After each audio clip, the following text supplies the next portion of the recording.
carrot day. So here I have a 2002 PRS Custom 22, which is a 10-top.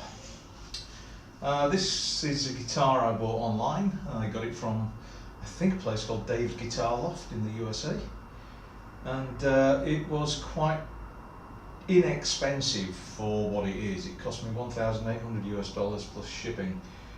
However, the reason it was cheap is that it was bankrupt stock bought from a PRS dealer that had gone out of business. I got the guitar in quite late in 2004, so it had been kicking around from one dealer to another for a couple of years before it was sold.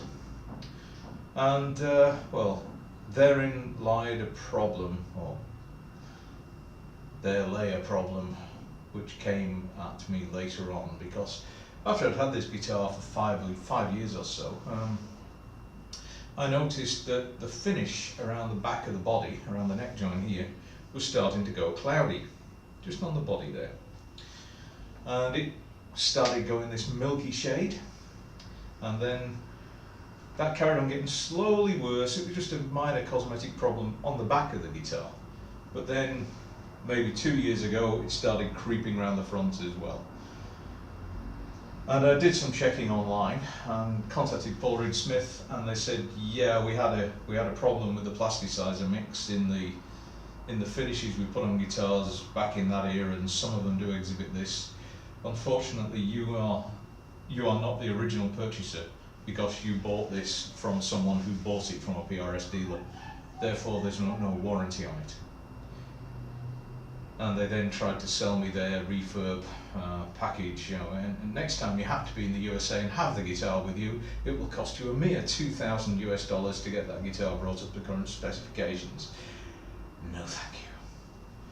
So I eventually bit the bullet earlier this year and took it to a local guitar repair guy, a place called the Guitar Hospital, and they stripped and refinished the entire body for me. They didn't quite restain it back to the original colour. This is slightly lighter than the original colour was, and they didn't preserve the binding. Now, they also polished up all the parts and everything, which of course the old kale climate's got to them again, and they're all the nickel silver just doesn't stay shiny here. It doesn't stay shiny at all. And the store that used to be the PRS dealer used to keep cling film over all of the metal parts of the guitars in stock, to attempt to stop them going like this. Didn't work.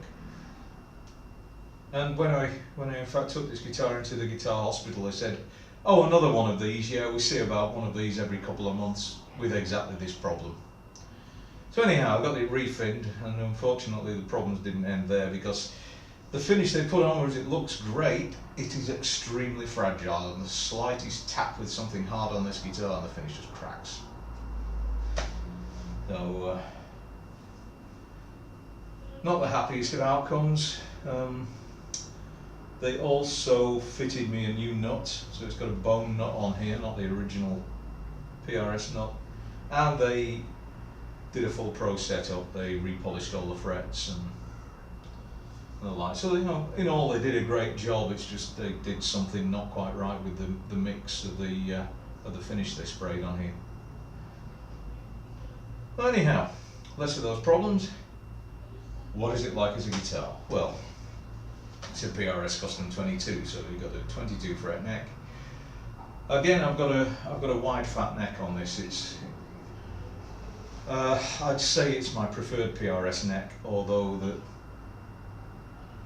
the neck on another of my PRS, which is an artist pack neck, is not too different, and it's equally comfortable. The Phase 2 locking tuners on here, which are brilliant. The original locking tuners from PRS I have on my Custom 24, which will be in a later video, and they are an utter pain to restring. Harder work than winding them on. They just don't work properly, and I suspect There's wear and tear on the collars because the guitar's 15-16 years old, and they just don't. You can't get one of the strings to even stay on the bloody tuner. It takes 5 or 10 minutes to get the thing to stick in there to start tuning it. But yeah, two of the original PRS, I think they're Dragon humbuckers in here. You got the PRS 5-position switch here, and then a master volume and tone. So what did it sound like? Well, I'll take it onto the neck pickup and turn the volume up.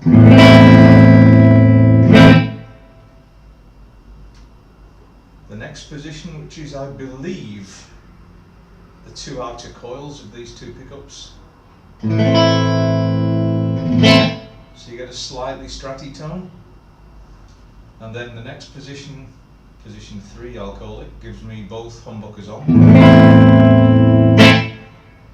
And then position 4 is, I believe, both inner coils of these pickups. So it's even strattier. I mean, you can get that almost strat, middle and neck or middle and bridge type sound out of there. And then the bridge pickup full on.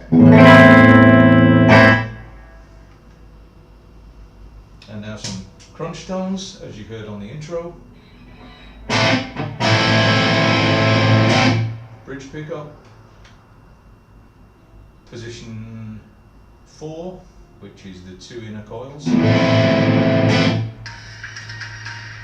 Both pickups on, thank you BBC. Position 2, both outer coils. And the neck pickup.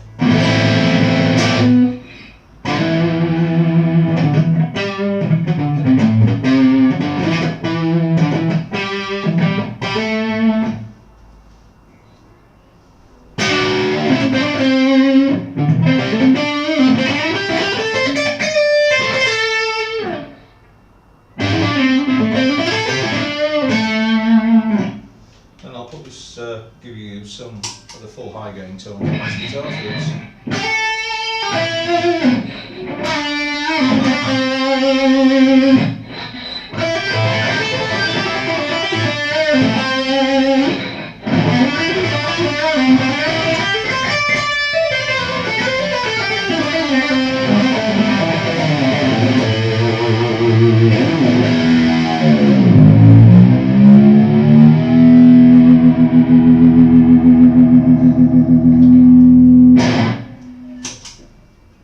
Oh, year 2002 PRS Custom 22 with a 10 top and a reef in. Cheers.